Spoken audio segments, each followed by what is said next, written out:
ఇప్పుడు నేను మాట్లాడేది చాలా సెన్సిటివ్ మ్యాటర్. మీరు కపుల్స్ అయినా లేదా పెళ్లి చేసుకోవడానికి రెడీగా ఉన్నా సరే ఖచ్చితంగా ఈ వీడియో మీరు చూడాలి. మీకు ఇంకా అవేర్నెస్ రాలేదు కానీ major issue couples present generation లో ఫేస్ చేస్తుంది ఫెర్టిలిటీ ఇష్యూస్. ఇది చాలా మంది కపుల్స్ కి ఒక పెయిన్ఫుల్ ఫేజ్.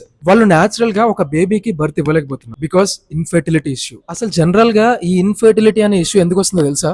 మీకు ఏదైనా సివియర్ హెల్త్ కండిషన్స్ ఉంటే మీ ఏజ్ అనేది ఎక్స్టెండ్ అయితే ఇలాంటి ఇష్యూస్ వస్తాయి. బట్ ఇప్పుడున్న ఏజ్ లో ఎలా ఉందో తెలుసా? 20s ఏజ్ లోనే ఇన్ఫర్టిలిటీ ఇష్యూ వస్తుంది. బికాస్ దేని వల్ల హార్మోనల్ ఇంబ్యాలెన్స్. చాలా వీడియోస్ లో నేను చెప్పాను hormonal imbalance is not a small matter అని చెప్పి. ఒక హ్యూమన్ బీయింగ్ కి హార్మోనల్ ఇంబ్యాలెన్స్ అనేది ఎప్పుడు స్టార్ట్ అవుతుంది తెలుసా? 40s లో స్టార్ట్ అవుతుంది. కానీ ఇప్పుడున్న జనరేషన్ లో 20లకే స్టార్ట్ అవుతుంది. దీనికి రీజన్ ఏంటి ఎప్పుడైనా ఆలోచించారా? మనం లీడ్ చేసే worst life style, worst food habits, worst sleeping timings. మీరు ఇన్ఫర్టిలిటీ ప్రాబ్లం ఉండి 1 year మీరు ట్రై చేసి తర్వాత తీసుకునే డెసిషన్ ఏంటి తెలుసా? IVF, in vitro fertilisation. ఇదొక medical or artificial procedure for couples. ఈ నేచురల్ గా జరిగే